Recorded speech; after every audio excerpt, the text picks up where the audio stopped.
ang bagong James Santos' Channel.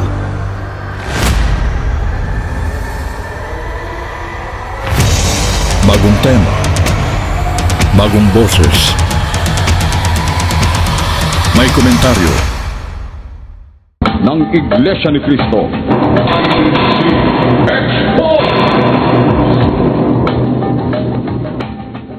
Ang mapapanood ninyo ay ang programa ni Romy Espanyol na INCM Exposed. Halina at atin ng panoorin.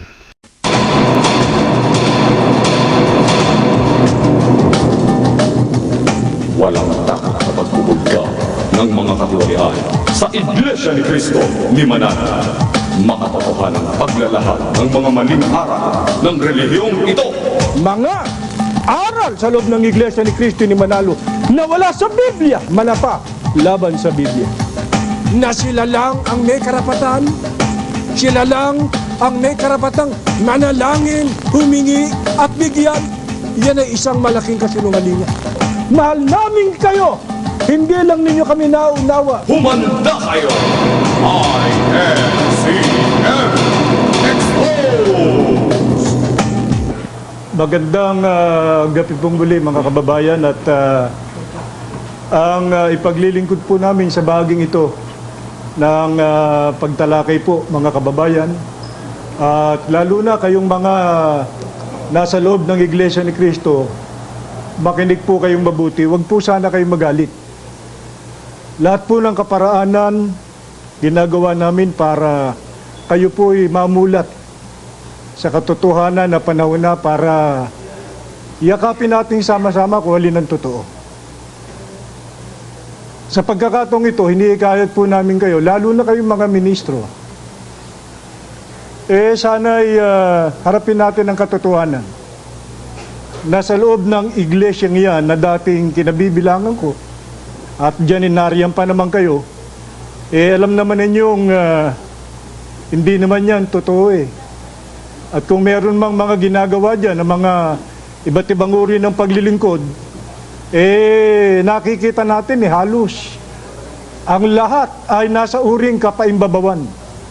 At yan po ang gusto namin ipaglingkod sa inyo, mga kababayan, lalo na sa mga kaanib, mga may tungkulin sa Iglesia ni Cristo, para amin pong ipakita sa inyo kung paano ng mga tagapanguna dyan ay nasa uring pagpapaimbabaw lamang ang kanilang mga itinuturo. Alam po ninyo, kung sariwa pa sa inyo alaala, ito pong samahang ang dating daan at itong tropa ni Bularan, yung kanilang programang ang tamang daan daw, na hanggang ngayon hindi ko maisip kung paano tumama, ay nagkaroon po ng palitan ng kanilang mga pahayag hinggil sa mga aral ng Diyos na nakasulat sa Biblia. Pero sa malas, mga kababayan, nang sila po hindi makaarya sa labanan na may kinalaman sa mga aral ng Diyos, ay umiba sila ng ruta, mga kababayan. At sila ay nag-resort niya sa iba't ibang mga maruming taktika. Sa halip na harapin po ang samang ito sa isang maginong debate, ay lumihis po at una dinaan sa demanda. Parang batang naagawan ng candy. Nang maagawan ng candy, nagpalaho ng iyak. Ganyan po kung mailalarawan yung mga yan eh. At hindi lamang doon, bukod sa kami kung saan-saan na kinaladkad na hukuman ng tao, ay nakita naman ninyo eh, yung ginagawa nilang character assassination. Mula kay kapatid na Eli Soriano, sa lahat po ng bumubuo dito sa panel ng ang dating daan, bukod sa sinampahan ng demanda, ay sinisiraan puri po kami. At mind nyo mga kababayan ang gagaling po mga kababayan. Abay talaga namang ultimo matagal nang nakalibing sa ilalim ng lupa, kinakalkal pa Talagang gustong sa pamamagitan ng ganung paraan makabawi sa kahihiyan. At mga kababayan, alam po ninyo, pagka itong Iglesia ni Cristo ni Manalo nagpatuloy sa ganitong maruming taktika, lalo lamang kayong lalayasan ng mga kaanib nyo sa inyong samahan. May mga isip yan di ba? May mga mata yan. May mga tenga yang nakaririnig. Ang iba dyan tahimik lang pero nalalaman Una, ayaw kayo lumaban ng debate. Ano ibig sabihin nun? Hindi nyo kayang ipagsanggalang ang inyong aral. Hindi, gusto namin, pero sa plaza, sabi nyo lang yun. That is one way of saying no. Sapagkat kung tunay na yung iglesyang yan ay tunay na sa Diyos, ba't ayaw nyo lumaban sa TV? Mas safe pa nga kung doon gagawin yun Dahil sa pampublikong plaza, o sa plaza, pampublikong lugar, lalong delikado dyan mga kababayan. Dahil sa, alam nyo naman pag may debate, karaniwan nagkakantsawan kung meron magsimula ng gulo dyan, baka humantong pa yan sa patayan. Kaya tapusin na natin to sa pamamagitan ng debate sa telebisyon. Ngayon, kung patuloy kayong magsasabing sa plaza muna, sa luneta, isa lang ang kahulugan niya. Ayaw ninyong lumaban sa aral.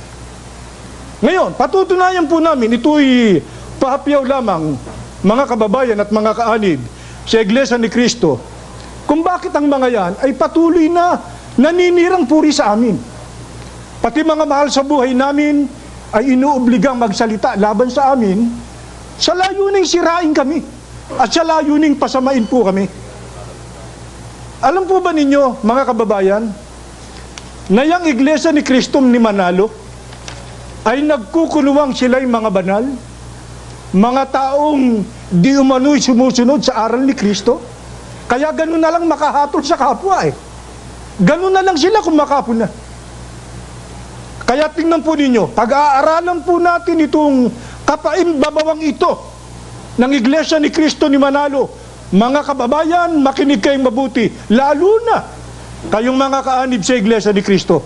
Tingnan nyo kung paano magpaimbabaw yan. Dito po sa isang aklat, ang mga lihim at mga kabulaanan ng Iglesia ni Cristo ni Manalo, na ito po ay sinulat ni Milanio P. Gabriel Jr. Ito pong si Dr. Milanio Gabriel, ito po ay dating pangulo ng mga pangulong diakono sa loob ng Iglesia ni Cristo. Mataas po tungkulin ito. Lumayas din po ito sa Iglesia ni Cristo ni Manalo bakit? Marami siyang lihim na nalaman. Marami siyang kabulaanan na nakita. At ito pong isa. Sa pahina 36 ay ganito ang ating mababasa, ang moralidad ng Iglesia ni Cristo. Sana isang katotohanan, ang ipinagmamalaking katotohanan ng INK na nakalathala sa pasugo na ganito sinasabi: sa gitna ng mga kaguluhan, mga krimen at mga katampalasanan, ay nakaiwas pa rin ang mga Iglesia ni Cristo. Hindi sila napapasangkot sa mga kasamaang ito. Palibas ay nag-iingat sila at taglay sa puso ang malaking takot sa Panginoon sa paggawa ng masama. Ano po ang pinangangalandakan nitong Iglesia ni Cristo? Di umano, mga kababayan, sila daw po ay nakaiiwas sa mga katampalasanan, sa mga paggawa ng krimen, at sila daw ay talagang merong malaking takot sa Diyos. Totoo po ba itong pahayag nilang ito? Yan, mahilig tumingin sa mga pagkakamali ng kanilang kapwa Kita nyo, ginagawang paninira sa amin, pero beltahan natin sila. Ano ba sila? Pagka ang pinag-uusap ay moralidad.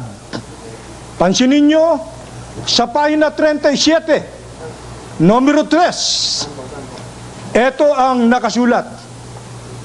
Hindi ba marami ring mga kaanib, mga may tungkulin, mga ministro, hanggang mga tagapamahala sa iglesia ang nasusumpungan sa pag-inom ng mga inuming nakalalasing, sa mga pangangalo niya, makinig ka, Paul, sa mga pangangalo niya, mga pakikiapid, mga pandaraya, mga pagsisinungaling, mga kapalaluan, at iba't ibang mga immoral na mga gawain. Ano po ang nasumpungan ni Dr. Milanio Gabriel nang siya'y nariyang pa bilang Pangulo ng mga Pangulong Diakono? O, yan ang kanyang napansin eh. O, di ba niya? Ang mga kaanib, mga may tungkulin pa, mga ministro, mga tagapamahala, ay ano? Nasusumpungan na niya. Hindi lang sa pag-inom ng alak, nasusumpungan, nangangalo niya. Nasusumpungan, nakikiapid, nandaraya, mga sinungaling, mga palalo, at mga iba't ibang gawaing immoral.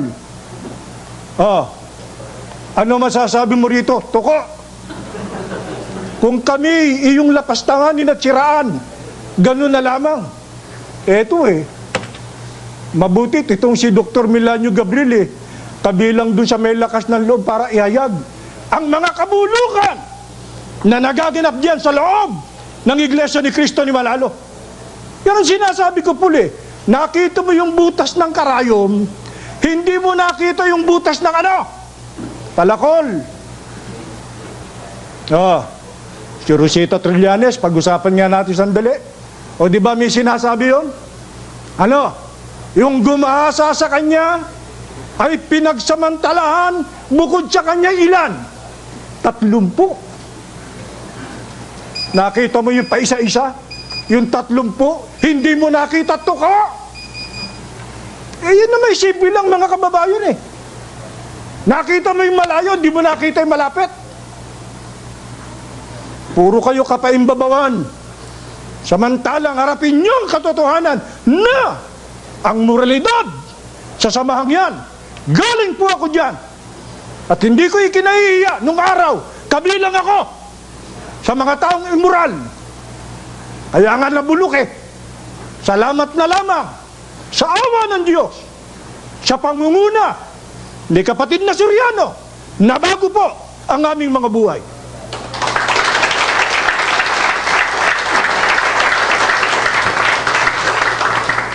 Sige nga, mula nung mapasama kami rito, sumbatan nyo kami. Anong ginawa namin? Kami ba'y nasumpungan sa paglalaseng, sa pambababae, at sa iba't ibang bagay na labag sa doktrina? Kami, natuto rito na iayos ang aming mga sarili. At kung meron ka pang ibang mga binabanggit-banggit dyan, tuko, nagkakamali ka. Sinabi ko na, sinagot na kita, at bahala na ang Diyos sa'yo. Total naman sanay ka naman sa kasinungalingan. O eto, hindi raw sila nasasangkot sa krimen. Totoo ba yan, Paul, Bularan, Ramil, Rene, na hindi kayo nasasangkot sa mga krimen at pinangangalandakan ninyo na kayo'y umiiwas sa mga krimen at mga katampalasanan? O ipalabas natin, merong pangyayari nga, pulis binugbog ng mga yan Nadyaryo yan, parak, ginulpe ng 10 miyembro na Iglesia ni Cristo. Isipin nyo, parak, ginugulpe. Tayo pa kaya hindi gulpihin yan? Ano yung sinasabi nyo hindi kayo nasasangkot sa gulo? Hindi lang yan. Ministro na Marel. Sa halip man na magturo ng salita ng Diyos, ano ginawa?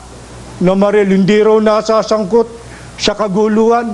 Mga loko! Ayan Ministro na Marel. Ilang pangyayari sa Santa Ana Doon mismo sa kapilya nila sa basement may court decision ilang kabataan ang pinatay? 5 PUP student. Yung kapilya ginawang ginawang killing field. Sasabihin nyo, hindi kami nasasangkot sa krimen. Engot nyo. Yan ang sinasabi ko sa inyo, paimbabaw kayo. Kung makahatol kayo sa kapwa nyo, gano'n na lang. Samantalang kayong bulok, kayong mabaho, na pinatutunayan ng mga pangyayari. Hindi lang yan O meron, namugot na ulo. Isipin nyo yan. Ginawa pa sisling. Inihaw eh. Ginawa pa sisling, mga kababayan. Yan ba ang sinasabi ninyo? Na kayong mga iglesia ni Kristo ay hindi nasasangkot sa mga krimen at mga katampalasanan? Paimbabaw kayo. Sabi nyo lang yan. Pero sa pangyayari, sa kaganapan, malibit, nasasangkot kayo sa pagpatay ng mga tao. May kakailaban nyo yan. May court decision yan. Nasa pahayagan yan. Kaya kayong mga nariyan, mag-isip-isip na kayo dyan. Pagkatapos pinagmamalaki nyo pa yung di umano yung sugo nyo. O, di ba? Yung daw sugo nila magiting. Mga kababayan. Kaya dinala ko po ito, Ito po yung magazine nila, Liwanag. Illustrated magazine. Ayan po, meron pang seal. Larawan ng sugo nila. Ito po yung kanilang magazine. Inilathala ng Iglesia ni Cristo. Patnugutan, tanggapang pangkalahatan ng Iglesia ni Cristo, numero 1 Central Avenue, New Era, Lungsod ng Quezon, Pilipinas, ikatlong labas, copyright, 1999. O sige, tingnan natin. Paano po nila inilarawan ng sugo nilang si Ginoong Manalo? Tunay daw sugo, matapang, walang takot. O sige, tingnan po ninyo. At dito sa pahina na aking babasahin, pansinin po nyo itong kakatuwang pangyayari. Ito po, sa pahina 39, mga kababayan, mga kaanib sa Iglesia ni Cristo. Ito po ang nangyari. Sumiklab ang ikalawang digmaan pandaigdig. Ang mga kapatid ay nalantad sa panganib. Ito na, isang araw, pinasok ng mga sundalong Hapones ang kapilya sa Tayuman Tondo habang nananalangin sa pagsamba si kapatid na Manalo. Ano sabi po ng Hapon? Tiger! Tiger yung pagsamba. Pinatitigil ng mga Hapon yung pagsamba. Ayun si Ginoong Manalo, nananalangin. Tuloy natin. Nagpatuloy sa pananalangin si kapatid na Manalo habang kinakabahan naman ang mga kapatid na maaring gawin ng mga Hapon. May pinalilitaw nila matapang. Kahit pinatitigil ng Hapon Tiger! Tiger! Maayaw! Pagkatapos manalangin, nag-text to pay. Ituloy natin. Nako, sa pahina 40. Sa buong pagtataka ng lahat, ang mga Hapon ay naupo sa hanay ng mga kapatid hanggang sa matapos ang pagsamba. Yung palang Hapon na pinatitigil siya sa pagteteksto, natakot. Umupo na lang yun, nakapamewang pa Hapon, Nakinig daw ng teksto. Ano nakinig ng teksto? Marunong ba ng Tagalog ang Hapon? Ayan, nakikinig ng teksto, nakinig daw, nakaupo. Malaking kagaguhan yan. Paano makakaintindi ng Tagalog yan? Hapon nga yan. Puro kayo paimbabaw. Sabihin nyo, matapang. Hindi natakot sa Hapon. Tingnan natin. Balikan ko lang to, Papyaw. Sa Pasugo. Ito po, October 1965. Pahina 21. Hindi raw natakot sa Hapon. Pakinggan ninyo, babasahin ko yung circular ni Ginoong Felix Manalo.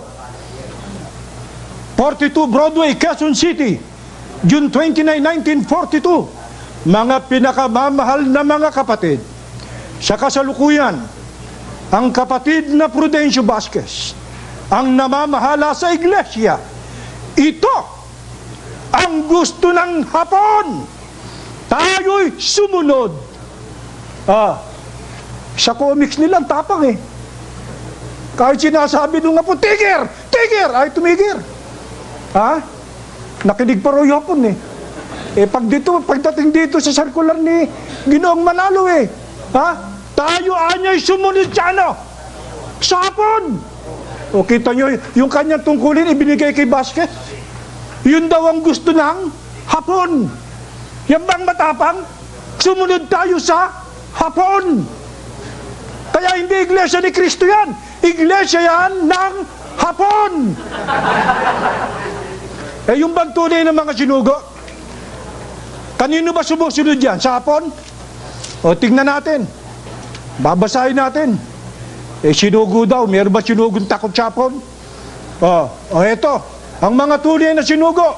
Tingnan ninyo. Gawa 5:29. Dadupwat nagsisagot si Pedro at ang mga apostol at nangagsabi, dapat muna kaming magsitalima sa Diyos bago sa mga tao. Ang tunay na sugo, kanino sumusunod? Sa Diyos. Diyos muna. Sila, sa hapon muna. Itong gusto ng hapon, sumunod tayo. Kita nyo na kapaimbabawan? Ang ganda ng kanilang ilustrasyon sa comics. Pati hapon nakikinig, nakapamewang pa eh. Akala mo naman nakakaintindi ng Tagalog. Ano kalokohang mga turo yan? Naku mga kaibigan, sabi sa inyo, ganyan po ang kapaimbabawan dyan sa loob ng Iglesia ni Cristo ni Manalo, mga kababayan. At eto pa, isa na lang. Baka naman masyadong kabagan si Kabularan. Isa na lamang, mga kababayan. Alam po ba ninyo kung paano panahayag ang kapaimbabawan ng Iglesia ni Cristo ni Manalo? Eto tanong, Brad Josel, paano sila manalangin sa harap ng Diyos kapag ka sila'y sumasamba at nagbabanal na hapunan sa umaga?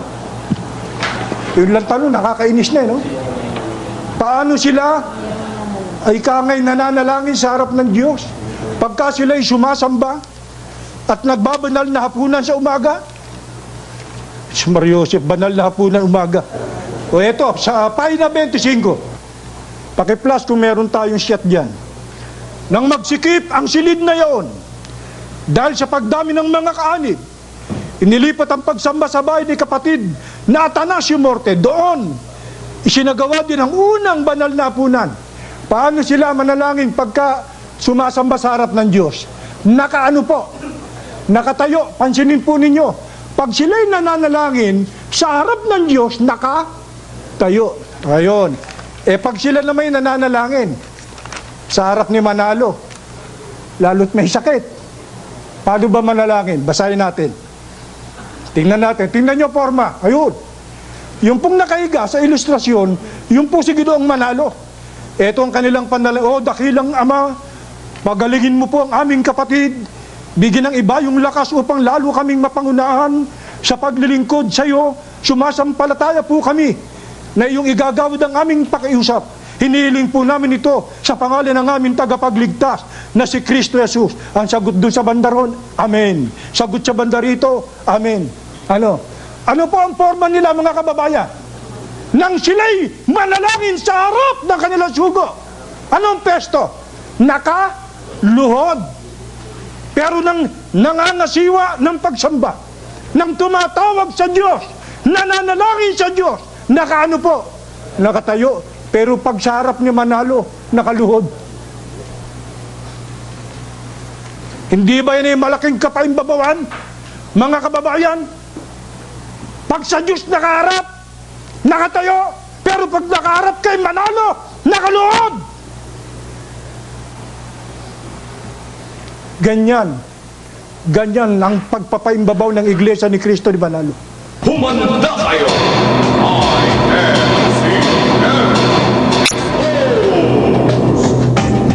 Bibigyan natin ng komento ang napanood nating video. Ito ay malayang komento lamang at hindi upang magmarunong. Ang bibigyan natin ng komento ay ang sinasabi ni Brad Romy Espanyol na ang mga ministro ng INC ay mga immoral at mapag-imbabaw. Totoo naman, dahil nakikita naman sa TV kung papaano makipagtalakayan sila. Nagre-resort sila sa paninira at character assassination kay Brad Eli Soriano. Yung Iglesia ni Cristo ni Manalo ay halimbawa ng isang kultong relihiyon. At dahil nabanggit ang pagbabanal na hapunan, mali ang magbanal na hapunan sa umaga. Ang hapunan ay ginaganap sa gabi. Pero bakit naman magbabanal na hapunan ang mga sinumang relihiyon? Ang nasa Biblia, halalahanin ang hapunan ng Panginoon. Hindi kayo ang magbabanal na hapunan. Ang gagawin natin ay alalahanin ang hapunan ng Panginoon. Pwede bang alalahanin ang hapunan ng Panginoon sa umaga o tanghali? Ang sagot ko ay pwede. Para rin yung birthday mo na inaalala. Ako pinanganak ng gabi ng alas 8. Ibig bang sabihin ay maghihintay pa ako ng gabi para alalahanin ang aking kaarawan. Dapat alalahanin at hindi kayo ang magbabanal na hapunan at pwede yan anumang oras. At kung nagustuhan ninyo ang napanood ninyong video, please like, subscribe, share, and comment. At maraming salamat sa mga sumusuporta sa pamamagitan ng GCash. At marami pa kayong mapapanood na hindi pa na-upload sa internet. Maraming salamat sa panonood.